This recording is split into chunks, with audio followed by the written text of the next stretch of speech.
मार्ग में एक आश्रम दिखाई पड़ा। वहाँ पशु पक्षी कोई भी जीव जंतु नहीं था। पत्थर की एक शिला को देखकर प्रभु ने पूछा। तब मुनि ने विस्तार पूर्वक सब कथा कही। गौतम मुनि की स्त्री अहिल्या शापवश पत्थर की देह धारण किए बड़े धीरज से आपके चरण कमलों की धूल चाहती है। हे रघुवीर, इस पर कृपा कीजिए।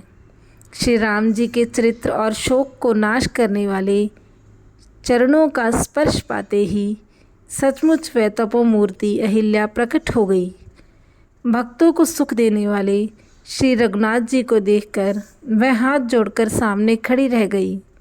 अत्यंत प्रेम के कारण वह अधीर हो गई। उसका शरीर पुलकित हो उठा। मुख से वचन कहने में नहीं आते थे। वह अत्यंत बड़भाग्नि अहिल्या प्रभु के चरणों से लिपट गई और उसके दोनों नेत्रों से जल की धारा बहने लगी। फिर उसने मन में धीरज धरकर प्रभु को पहचाना और श्री रघुनाथ जी की कृपा से भक्ति प्राप्त की। तब अत्यंत निर्मल वाणी से उसने स्तुति प्रारंभ की।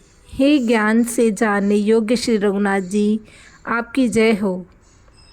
मैं अपवित्र स्त्री हूँ और हे प्रभु, आप जगत को पवित्र करने वाले, भक्तों को सुख देने वाले और रावण के शत्रु हैं।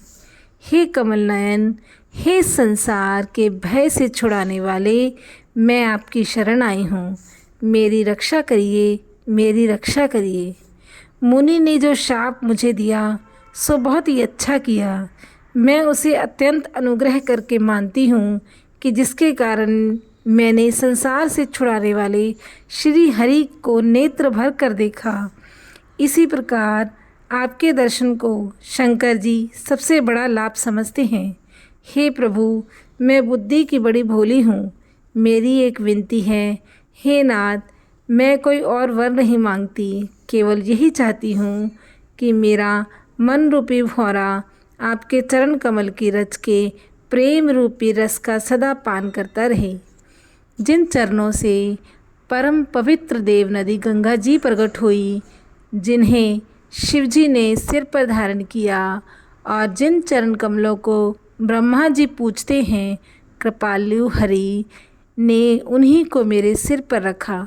इस प्रकार स्तुति करती हुई बार बार भगवान के चरणों में गिरकर जो मन को बहुत ही अच्छा लगा, उस वर को पाकर गौतम की स्त्री अहिल्या आनंद में भरी हुई पति लोक को चली गई। प्रभु श्री रामचंद्र जी ऐसे दीन बंधु और बिना ही कारण दया करने वाले हैं। तुलसीदास जी कहते हैं, हे मन, तो कपट जंजाल छोड़कर उन्हीं का भजन करो।